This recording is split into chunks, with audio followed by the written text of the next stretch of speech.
আছে তার রাজনৈতিক প্রেক্ষাপটটা এমন হবে, বিএনপি এবং তার জোট সঙ্গীরা, জোট এই অর্থে না এখনো, কারণ তারা একটা যুগপৎ আন্দোলন করেছে কিছু দলের সাথে, গণতন্ত্র মঞ্চ আছে, 12 দলীয় জোট আছে, আরো কিছু দল আছে, এবং অপরপক্ষে জামায়াত এবং তার সাথে কিছু কিছু ইসলামী দল থাকবে, এবং ছাত্ররা যে দলটা করতে যাচ্ছে তারা জামায়াতের সাথে থাকতে পারে। এই ধরনের একটা হিসাব নিকেশ কেউ করছিলেন। নানা কারণ আছে, আমি আসবো সেই জায়গায়, কিন্তু এই ধরনের একটা পারসেপশন ছিল। কিন্তু সম্প্রতি দেখা যাচ্ছে গুরুত্বপূর্ণ ছাত্র নেতা, মানে এই ছাত্ররা যে দল বলছি, যখন ছাত্রকে আমরা খুব মনোলিথিক হিসাবে দেখা ঠিক হবে না। ছাত্র বলতে এই মুহূর্তে যারা এই সংগঠনগুলোর সাথে আছে তাদেরকে বলছি, কারণ অভ্যুত্থানের জুলাই আগস্টেও ছাত্র দল ছিল, ছাত্র শিবির ছিল, সাধারণ ছাত্র ছিল যারা কোনো দল করেনি এবং যারা এই দুটো সংগঠনেও যুক্ত হয়নি, বৈষম্য বিরোধী ছাত্র আন্দোলন এবং জাতীয় নাগরিক কমিটির কথা বলছি। তো তাদের দলের সাথে জামায়াতের সাম্প্রতিক কিছু বিভেদের মতো দেখা যেতে পারে, এবং খুব গুরুত্বপূর্ণ 3 জন নেতা এই প্রসঙ্গে কথা বলেছেন এবং কিছু ক্ষেত্রে খুব টাফ কথা হয়েছে। তো তাহলে আমরা আগে যেটা জানতাম বা যে ধারণা ছিল, মানে এই ধারণা যে একেবারে আকাশ থেকে এসে পড়েছে তা না, তাদের কিছু আচরণের কারণে বা কিছু অভ্যন্তরীণ তথ্য কোনো না কোনো ফর্মে পেয়ে যাওয়ার কারণে এটা মনে হচ্ছিল, সেই জায়গা থেকে একটা বড় চেঞ্জ। ফলে জামায়াত এবং ছাত্রদের মধ্যে এক ধরনের সংঘাত দেখা যাচ্ছে। কয়েকদিন আগে থেকে দেখা যাচ্ছিল, কিন্তু এই গত 5 আগস্ট এবং পরবর্তী সময়ে অনেক ঘটনা ঘটে গেল বলে সেগুলো অ্যাড্রেস করতে গিয়ে কথাগুলো বলা হয়নি। আমি 3 জন নেতা, জনাব নাসিরউদ্দিন পাটোয়ারী, জনাব নাহিদ ইসলাম এবং জনাব মাহফুজ আলম, এই 3 জনের 3টা উক্তিকে একত্র করলে আমরা মনে হয় একটা পিকচার পাবো। সবচেয়ে কঠোর বক্তব্য দিয়েছেন জনাব নাসিরউদ্দিন পাটোয়ারী। জনাব নাসিরউদ্দিন পাটোয়ারী বলছেন, মানে একটা টিভি চ্যানেলকে সাক্ষাৎকার দিয়ে আওয়ামী লীগ এবং জামায়াতকে দিল্লির এক্সটেনশন হিসেবে তিনি অভিহিত করেছেন। তার মতে ভারতপন্থী কোনো দলকে দেশের জনগণ রাষ্ট্র ক্ষমতায় দেখতে চায় না। তার মানে আওয়ামী লীগ এবং জামায়াত ভারতের এক্সটেনশন, এবং ভারতের এক্সটেনশনের কোনো দলকে, ভারতপন্থী কোনো দলকে বাংলাদেশের জনগণ ক্ষমতায় দেখতে চায় না। তার মানে আওয়ামী লীগ না, জামায়াতকেও ক্ষমতায় দেখতে চায় না। খুবই ইন্টারেস্টিং। এবং জনাব নাহিদ ইসলামের বক্তব্য আমাদের কাছে এটার সাথে মিলালে খুবই অবাক লাগবে। তার মাঝখানে নাহিদ ইসলামের বক্তব্যে আসছি, তার আগে আমি জনাব মাহফুজ আলমের একটা স্ট্যাটাস খুবই আলোচিত হয়েছিল, নিশ্চয়ই আমরা অনেকে দেখেছি, বিশেষ করে যখন ছাত্র শিবিরের একটা ম্যাগাজিনে একজনের একটা লেখার মধ্যে এমন এসছে যে অনেক মুসলমান ভুল বুঝে মুক্তিযুদ্ধে গিয়েছিল এবং সেটার জন্য সেই লেখক আল্লাহর কাছে তাদের হয়ে ক্ষমা চাইছেন। মানে ইনসাফ ছিল না যুদ্ধে যাওয়া। অথচ ওই সময় মুক্তিযুদ্ধে যে বিভৎস অপরাধ পশ্চিম পাকিস্তানিরা করেছিল, সে সময় যারা তার সঙ্গী হয়েছে তারা তো বটেই, যারা নৈতিকভাবেও পাকিস্তান মিলিটারিকে সমর্থন করেছে, পশ্চিম পাকিস্তান এইভাবে বল প্রয়োগ করে, এই বিভৎসতা করে পূর্ব পাকিস্তানকে তার সাথে ধরে রাখবে, এটা যারা নৈতিকভাবেও সমর্থন করেছে, আল্লাহর কাছে ভয়ঙ্করতম পাপ তারা করেছিল। কিন্তু উনি ক্ষমা চেয়েছেন। তারপর জনাব মাহফুজ আলম এই স্ট্যাটাসটা দিয়েছেন, আমাদের নিশ্চয় মনে আছে, জানুয়ারির শেষের দিকে, মুক্তিযুদ্ধ মানে বাংলাদেশ, ছাত্র জনতার অভ্যুত্থান মানে বাংলাদেশ। এখানে যিনি মানে মুক্তিযুদ্ধের হিস্ট্রি নিয়ে কিছু আলোচনা, যেমন শেখ মুজিবুর রহমান ফ্যাসিস্ট আছে, তিনি ছিলেন, কিন্তু তার অবদান আছে, তাই 72 পূর্ব মুজিবকে গুরুত্ব দেওয়ার কথা আছে। মুক্তিযুদ্ধের একাংশ ফ্যাসিস্ট হয়েছেন, পরে নানান রকম উল্টাপাল্টা করেছেন, কিন্তু মোটা দাগে বাংলাদেশকে মুক্তিযুদ্ধের উপরে ভিত্তি করেই আগাতে হবে, এটা সবচেয়ে জরুরি কথা উনি ওনার এখানে বলেছেন। আমরা একটা জায়গায় একটু পড়ি, এইসব বলার পর বলছেন, জুলাই সুযোগ নিয়ে এসে জাতিকে ঐক্যবদ্ধ করার, লীগের সাথে বিচার কার্য সম্পন্ন করে রিকনসাইল করতেও আমরা আগ্রহী ছিলাম, অথচ দিল্লির আশ্রয় থেকে দেশ বিরোধী চক্রান্ত করাকে তারা বেছে নিল। আপনারা ইতিহাসের বিরুদ্ধে অবস্থান নেবেন না, জাতিকে বিভাজন থেকে রক্ষা করতে অবশ্যই 71 ও 24কে নিঃশর্ত ও নিরঙ্কুশ মেনে এগোতে হবে। এই জায়গাটা খুব ক্লিয়ার, 71কে নিঃশর্ত এবং নিরঙ্কুশ। ইয়াস, আমরা দীর্ঘদিন, আমি নিজেও আওয়ামী লীগের বয়ানকে চ্যালেঞ্জ করেছি, তার যে হিস্ট্রি, তার যে ভার্সন, সে 71কে যেভাবে দেখে, তার সকল মুক্তিযুদ্ধের চেতনাকে সে যেভাবে ডিফাইন করতে চায়, প্রত্যেকটা নিয়ে আপত্তি আছে। আওয়ামী লীগ সেটাকে তার ব্যক্তিগত সম্পত্তিতে এক ব্যক্তির যুদ্ধে পরিণত করেছে, এর বিরুদ্ধে আছে, কিন্তু ওটা নিয়ে আমরা কথা বলছি যে 71কে ভিত্তি করে এই দেশ থাকবে, 24 স্টেটের এক্সটেনশন। নিজে কলমও লিখেছে, এর আগে একদিন একটা ভিডিওতে দেখিয়েছি।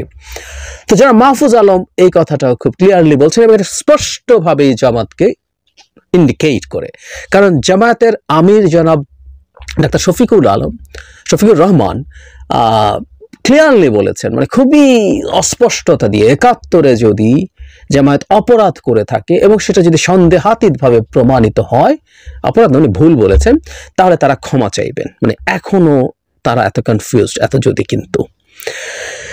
এবার আসে যারা মাহফুজ আলমের, নাহিদ ইসলামের ইন্টারভিউ প্রসঙ্গে। তিনি ভারতীয় একটা পোর্টালকে ইন্টারভিউ দিয়েছেন, সেখানে অনেকগুলো কথাবার্তা উনি বলেছেন, জামায়াত প্রসঙ্গেও খুবই কঠোর বার্তা তিনি দিয়েছেন। আমি কয়েকটা জায়গায় একটু পরে জামায়াত সংখ্যা, এখানে ইনফ্যাক্ট উনি ইন্টারেস্টিং অনেক কথা বলেছেন, কিন্তু জামায়াত অংশটা নিয়ে আমি একটু কথা বলতে চাই। সেটা হলো এভাবে বলছে, আপনারা বলেছিলেন, এটা মূল জায়গা না, মূল জায়গাটা আমি পরে আসছি, যেখানে জামাতের ব্যাপারে অনেক টাফ হয়েছে, কিন্তু এটা জামাত রিলেটেড এই প্রশ্ন, তাই এটা নিয়ে একটু কথা বলি। আপনারা বলেছিলেন ৭১ ধারাবাহিকতায় ২৪, ৭১ ঘটনাতে জামাত ক্ষমা চায়নি, জামাতকে আপনারা অন্তর্ভুক্ত করেছেন, ক্ষমা চাওয়ার কথা বলেননি, তাহলে কেন আওয়ামী লীগকে নিষিদ্ধ করার কথা আসছে? জনাব নাহিদ বলছেন, ৭১ পরবর্তী এতকাল পরেও ইচ্ছে করে জামাত ইস্যুটাকে প্রাসঙ্গিক করে রাখা হয়েছে। যে কোনো বিরোধিতা বা আন্দোলনকে জামাত শিবির ট্যাগ দেওয়ার প্রবণতা ছিল, তাদের নানাভাবে নির্যাতন করা হয়েছে। জামাতের নেতৃত্ব এখন মুক্তিযুদ্ধকে স্বীকার করেই তাদের বক্তব্য দিচ্ছে, আমি দ্বিমত করি। এই অভ্যুত্থানে অংশ নেওয়ার মধ্য দিয়ে জামাতের কাফফারা হয়েছে, কিন্তু জামায়াতকে প্রতিশ্রুতি দিতে হবে ৭১ মীমাংসিত বিষয়, এই নিয়ে ভবিষ্যতে তারা রাজনৈতিক বিরোধিতা করবে না, ৭১ বিরোধী অবস্থান নেবে না, এই নিশ্চয়তা তাদের দিতে হবে। এখন মূল নেতৃত্ব ৭১ নিয়ে কথা বলছে না, কিন্তু অনলাইন অ্যাক্টিভিস্টরা নানা বিতর্ক চালাচ্ছে, তারপর আবারও বিভাজনের রাজনীতি আমরা দেখতে পাচ্ছি। জনাব নাহিদ বলছেন, ৭১ আমাদের ভিত্তি, এটাই শেষ কথা, ৭১ পক্ষ বিপক্ষ নির্মাণের রাজনীতি আমরা চাই না, আমরা 50 বছর পার করে ফেলেছি, কিছু বিচারও হয়েছে, তা নিয়ে প্রশ্ন আছে, কিন্তু জামাত অনুসারীদের ৭১ বিরোধীদের জন্য বিচারের মধ্য দিয়ে যেতে হয়েছে, আওয়ামী লীগের তো এখনো বিচারও হয়নি। অনেক কিছু ধরা যায়, আমি সেই জায়গায় যাচ্ছি না। জামাতের যে ফৌজদারি অপরাধ যদি থেকে থাকে, তারা যদি এইভাবে বলেন করেছেন, আমি বিশ্বাস করি, জানি জামাতের লোকজন অ্যাক্টিভলি অনেকেই করেছেন এবং সাংগঠনিকভাবে ওই অভিযোগ খুব সিরিয়াসলি আছে, কিন্তু আমরা এটাও নিশ্চয়ই জানি কোনো আন্দোলন কারো কাফফারা হয়ে যায় না, মানে ফৌজদারি অপরাধ কখনো তামাদি হয় না। যাই হোক, আমি ছাড় দিচ্ছি, এবং এটা সত্য যে আমার প্রচণ্ড অত্যাচার নির্যাতনের শিকার হয়েছে শেখ হাসিনার সরকার দ্বারা, রেজিম দ্বারা, এবং এই মুভমেন্টে তারা খুবই গুরুত্বপূর্ণ ভূমিকা পালন করেছেন, সেটাও খুবই সঠিক কথা। কিন্তু জামাত প্রসঙ্গে এরপর যা বলেছেন সেটা রীতিমতো বোমা ফাটানোর মতো ব্যাপার। উনি বলছেন, ডিসেম্বরে ভোট হলে জামাত, হেফাজত, চরমোনাই পন্থীরা কত ভোট পাবে? তিনি বলছেন, আগের হিসাব এবার মিলবে না, কেননা দীর্ঘদিন মানুষ ভোটই দিতে পারেনি, প্রচুর নতুন ভোটার এবার। তবে আমার ধারণা জামাতের নেতৃত্বে মানুষ আস্থা রাখবে না, তাদের ঐতিহাসিক ভুলগুলো জনগণ মনে রেখেছে। তাছাড়া ইসলামিস্ট রাজনীতিতে মানুষের সমর্থন নেই, এই রাজনীতির ভবিষ্যৎ নেই বাংলাদেশে, বরং তরুণদের দ্বারা পরিচালিত মূলধারা সর্বজনীন গণতান্ত্রিক চরিত্রের দলকে মানুষ সমর্থন জানাবে বলেই মনে করি। আমি আবার পড়ি, তিনি বলছেন, আমার ধারণা জামাতের নেতৃত্বে মানুষ আস্থা রাখবে না, তাদের ঐতিহাসিক ভুলগুলো জনগণ মনে রেখেছে। তাছাড়া ইসলামিস্ট রাজনীতিতে মানুষের সমর্থন নেই, এই রাজনীতির ভবিষ্যৎও নেই বাংলাদেশে। খুবই কঠোর কতগুলো শব্দ বাক্য ব্যবহার করেছেন জনাব নাহিদ জামায়াত প্রসঙ্গে, সেলফ এক্সপ্লানেটরি, এগুলোতে আর যাই না। কিন্তু এই যে তিনজন অতি গুরুত্বপূর্ণ মানুষ, তিনটা ভিন্ন প্রেক্ষাপটে জামায়াতকে নিয়ে খুব টাফ কথা বলেছেন, যেটা তারা আগে বলতেন না। মির্জা ফখরুল ইসলাম আলমগীর যখন নিরপেক্ষতা নষ্ট হওয়ার কথা বলছেন, ছাত্র উপদেষ্টারা যদি সরকারে থেকে দল তৈরি হয়, ওনার থেকে দল কাজ করবে না, তারা সরকারে থাকলেই নিরপেক্ষতা প্রশ্ন আসবে, ঠিক একই রকম মন্তব্য জামায়াতের আমির করেছিলেন কয়েক মাস আগে, তখন কেউ রিয়াক্ট করেনি। এটা হয়েছে, এবং বহু ক্ষেত্রে জামায়াতের সাথে ছাত্রদের, দুটো সংগঠনের এক ধরনের অ্যালাইনমেন্ট আমরা দেখেছি, চিন্তার, বক্তব্যের, এটা হয়েছে, ফলে এই মিল মনেই হচ্ছিল। এখন প্রশ্ন এসছে, ছাত্ররা কি জামায়াতকে তাহলে লায়াবিলিটি মনে করতে শুরু করেছে? আমি ধারণা করি শিবিরের যে ম্যাগাজিনের নিবন্ধটা ছিল, শিবির সেটা অনলাইন থেকে সরিয়ে ফেলেছে শুনলাম, যে এটা ছিল, এটাকে যতই তারা বলুক না কেন যে এটা তাদের একজনের মত, মানে এই ধরনের অপিনিয়ন তো আসলে লেখাই হয়, আমরা যারা কলাম টলাম লিখি আমাদের এটা পত্রিকায় ঘোষণা করে দেয়, কিন্তু তারপরও আসলে মানুষ বুঝতে চেয়েছিল যে আমার কারান্তরে কি করেছে। সেবার যে মারাত্মক রিয়াকশন হয়েছিল, মানে অনেকে ধরে নিয়েছে শেখ হাসিনাকে ঝেঁটিয়ে বিদায় করেছে বলে ৭১কে আমরা ডিনাউন্স করব, না, এটা হয় নাই। বিএনপি তার শুরু থেকেই শক্তভাবে ৭১-এর পয়েন্টে ছিল, কারণ তাদের খুবই গ্লোরিয়াস হিস্ট্রি আছে তাদের প্রতিষ্ঠাতার, তাই তারা এটা ব্যবহার করেছেন। জামায়াত হয়তো এটা করতে গেছে, এবং ছাত্ররাও দেখলো সমাজের প্রায় সব শ্রেণী পেশার মানুষ, মানে তাদের সামাজিক মাধ্যমে অ্যাটলিস্ট যেখানে যে মানুষগুলোকে আমরা দেখতে পাই, তারা খুব স্ট্রংলি জামায়াতের অবস্থানটাকে ডিনাউন্স করছে। শিবিরের পত্রিকা যেটা আছে খুব স্ট্রংলি করছে।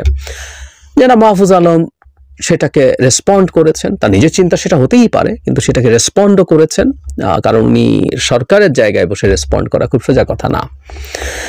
যারা পাটোয়ারি তো খুবই টাফ কথা বলেছেন, জামায়াতকে ভারতের সাথে ট্যাগ করছেন, মানে এই মুহূর্তে সবচেয়ে খারাপ বদনাম, সবচেয়ে খারাপ কাউকে যদি আপনি বলতে চান তাকে ভারতের দালাল বলতে হবে। উনি যা বলেছেন এই বক্তব্যটার মানে কিন্তু ভারতের দালাল বলা হয়। সো জামায়াতকে সবচেয়ে কঠোর স্টিগমা দিয়েছেন তিনি, এবং জনাব নাহিদের কথা এটা। আমি আরেকটা কারণ আছে বলে মনে করি, সেটা হলো দেশের জনগণ জামায়াতের এই যে স্বাধীনতার সময়কার অবস্থান সেটা কোনোভাবেই পছন্দ করে না। সেটা শিবিরের ওই ঘটনার পর দেখা গেল। নট অনলি দ্যাট, জামায়াতকে বাংলাদেশের সাথে, বাংলাদেশের বিভিন্ন জায়গায় যে ধরনের ঘটনা ঘটছে, ভাঙচুর সহ যেসব ক্ষেত্রে মব তৈরি হচ্ছে, যেসব ক্ষেত্রে রাষ্ট্রের আইনের বাইরে কিছু ঘটছে, এবং যেসব ক্ষেত্রে বাংলাদেশ একটা সন্ত্রাসী বা ইসলামী জঙ্গিদের হাতে চলে গেছে বলে ন্যারেটিভ তৈরি করা যায়, সেসব ক্ষেত্রে জামায়াতকে টার্গেট করে বাইরে এবং বিশেষ করে ভারতে প্রচুর ক্যাম্পেইন হচ্ছে। আমি যেখানেই দেখেছি ভারতের মূল আর্গুমেন্ট, তারা ভারত এই যেখানে যেখানে মব তৈরি হচ্ছে, ৩২ ভাঙা থেকে অন্যান্য জায়গায় যেখানেই মাজার ভাঙা হচ্ছে, সত্য মিথ্যার আলোচনা এটা না, কিন্তু যে পারসেপশন তৈরির চেষ্টা করা হচ্ছে, যেগুলো সব জামায়াত করছে, জামায়াত আছে, অন্যান্য এক্সট্রিমিস্ট ইসলামিস্টরাও আছে, জামায়াতও আছে। ফলে জামায়াতের আমিরকে আমরা কিছুদিন আগে ৩২ নম্বর এবং পরবর্তী ঘটনা নিয়ে খুবই শক্ত বিবৃতি দিতে দেখেছি। আমি বলছি না যেটা তার আন্তরিক ইচ্ছা না, আমি বিশ্বাস করি তার আন্তরিক ইচ্ছাও আছে, কিন্তু সেটাকে তারা আরো শক্তভাবে করেছেন, কারণ গ্লোবালি এই ধরনের আলোচনা শুরু হয়ে গেছে। ভারতের আলোচনাকে গুরুত্ব কম দেওয়ার কারণ নেই, কারণ বাইরে থেকে যদি সার্চ করা হয়, যে কেউ দেখবেন ইংরেজিতে কন্টেন্টের ক্ষেত্রে ভারতীয় কন্টেন্টই সবার সামনে আসে, তবে ফলে বাইরে থেকে এই জিনিসটাই অনেক বেশি মনে হয়। এখন যেহেতু জামাত প্রচুর স্টিগমাটাইজড হয়ে যাচ্ছে গ্লোবালি, এখন প্রশ্ন আসছে ছাত্ররা কি তাহলে জামাতের সাথে জোট করা বা এই চিন্তা থেকে দূরে সরে আসবে? কারণ এই স্টিগমা তো তাদেরকেও নিতে হবে, খুবই সম্ভাবনা আছে এটার। তাহলে সেই কারণে তারা সরছেন। আরেকটা কথা শোনা যায়, আসলে বৈষম্য বিরোধী ছাত্র আন্দোলনের বিশেষ করে জাতীয় নাগরিক কমিটি খুবই ইনক্লুসিভ হওয়ার চেষ্টা করেছেন, কিন্তু যেটা হয় বাংলাদেশে অতি ইনক্লুসিভ রাজনীতি কঠিন হয়ে ওঠে। এই অর্থে কঠিন হয়ে ওঠে যে আমরা এখনো, আমি বলেছি বহুবার, যে আমরা এখনো আইডিওলজিক্যাল পয়েন্টেই রাজনীতি করার চেষ্টা করছি, নিজেদের আইডিওলজিক্যাল অবস্থান ঠিক করতে চাইছি, কিন্তু শুধু সব সরিয়ে রেখে শুধুমাত্র একটা সিটিজেন স্টেট তৈরি করতে চাই এবং একটা ওয়েলফেয়ার স্টেট তৈরি করতে চাই। ফলে আমি শুধু ওয়েলফেয়ার নিয়ে একটা রাজনৈতিক দল গড়ে উঠবে এবং কথা বলবে, আম আদমির মতো, আগেও বলেছি, সেই জায়গায় যাওয়া যায়নি। ফলে বিভিন্ন রকম মানুষ আসায়, বেশ বাম থেকে শুরু করে বেশ ডান মানুষ এর মধ্যে আছে। আমি ধারণা করি একটা ইন্টারনাল ফাইটও তৈরি হয়েছে, যে ফাইটের একটা বহিঃপ্রকাশ এখানে দেখা যাচ্ছে। এবং যদি আইডিওলজিক্যালি তারা তাদের অবস্থানকে নিশ্চিত করাতে চায়, তাহলে আমি মনে করি যে ফর্মে এবং যে স্ট্রাকচারে তারা আছেন এটা কার্যকর হবে না।